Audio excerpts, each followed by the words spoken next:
ایک خراج تحسین پیش کرتا ہوں. ساتھ ہی محترم حامد خان صاحب جو کہ سابقہ صدر سپریم کورٹ بار ایسوسی ایشن کے علاوہ بہت سارے ماشاءاللہ عہدوں پر یہ وکلاء کے پاکستان بار کونسل کے بھی تمام عہدے ان کے پاس رہے ہیں اور یہ وکلاء کے سب سے بڑی تنظیم کی سربراہی بھی اس وقت کر رہے ہیں. ان کو بھی میں مبارکباد دیتا ہوں. اور باقی جو ہمارے سابقہ صدور یہاں بیٹھے ہیں تقریباً لاہور ہائی کورٹ کے, میرے دائیں طرف بھی اور میری بائیں طرف بھی اشتیاق ہیں اور ادھر ذوالفقار صاحب بیٹھے ہیں, تو یہ سارے ماشاءاللہ اپنے تئیں ریپرزنٹیٹیو کیپیسٹی میں یہاں موجود ہیں. دیکھیے, بار نے جب بھی اس طرح کی کوئی بار کے اوپر اور عدلیہ کے اوپر جب بھی اس قسم کا حملہ اور یلغار ہوئی ہے, ہمیشہ کالا کوٹ نے اس کا تحفظ کیا ہے. اور یہی ہمارے کوڈ آف کانڈکٹ میں بھی جو ہے ہمیں ہمارا فریضہ متصور کیا جاتا ہے کالے کوٹ کا.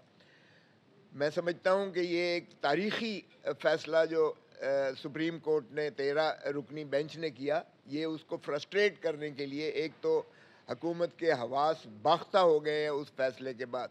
وہ جو سمجھتے تھے کہ شاید 2/3 کر کے کسی کو وہ جو ہے وہ 5 سال دے دیں گے یا 3 سال چیف جسٹس بنا دیں گے یا کچھ اور ترامیم ایسی آئین میں کر دیں گے جس سے ان کا جو غیر آئینی غیر قانونی غلبہ ہے اس ملک کے اوپر, اس غلبے کو فارم 47 کو جسٹیفائی کر لیں گے.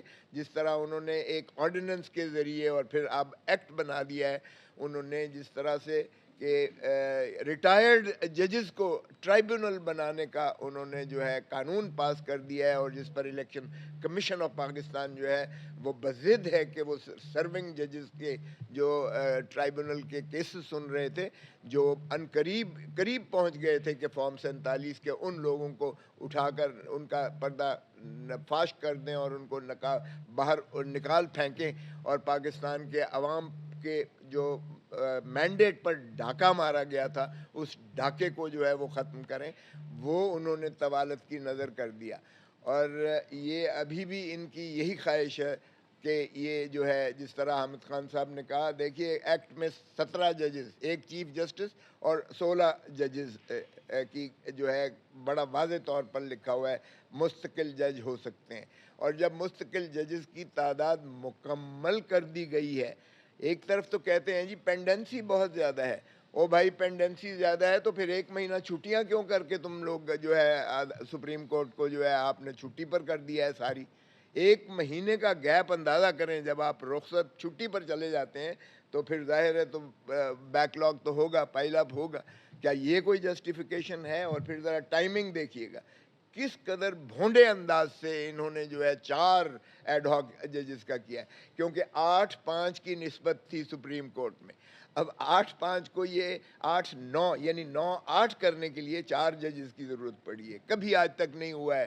ایک آدھا جج ہوتا ہے ایڈ ہاک. میں جب اٹارنی جنرل تھا تو اسی طرح ایک اس وقت کے چیف جسٹس نے ایڈ ہاک جج کے لیے کیا تھا.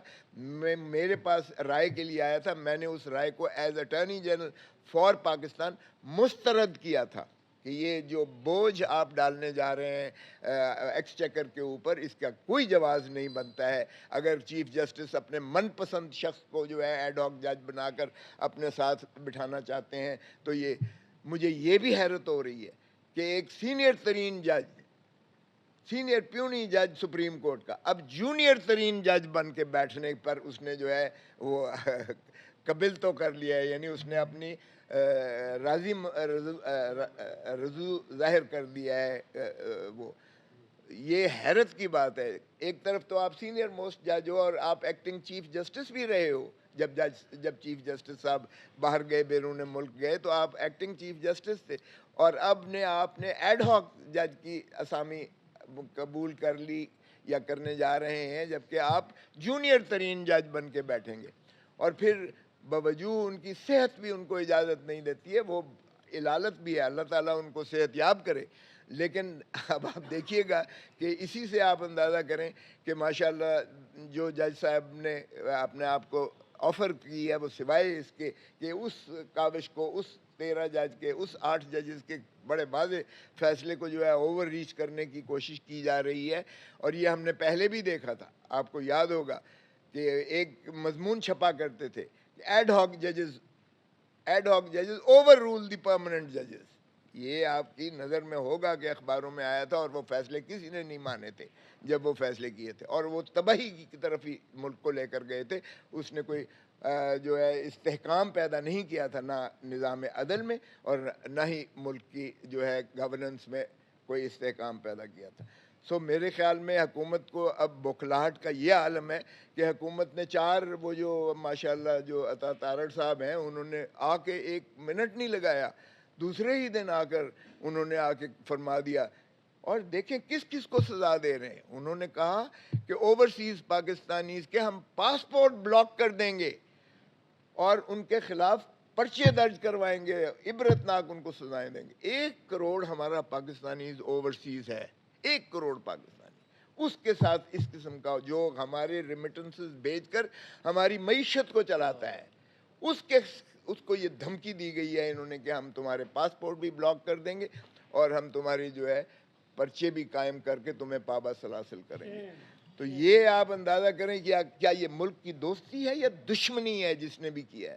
پھر وہ کہتے ہیں نظر ثانی کریں گے, کریں نظر ثانی, بھلا بالکل ویلکم, موسٹ ویلکم, آپ کا ایک آئینی حق ہے, آرٹیکل 188 میں کیجئے گا.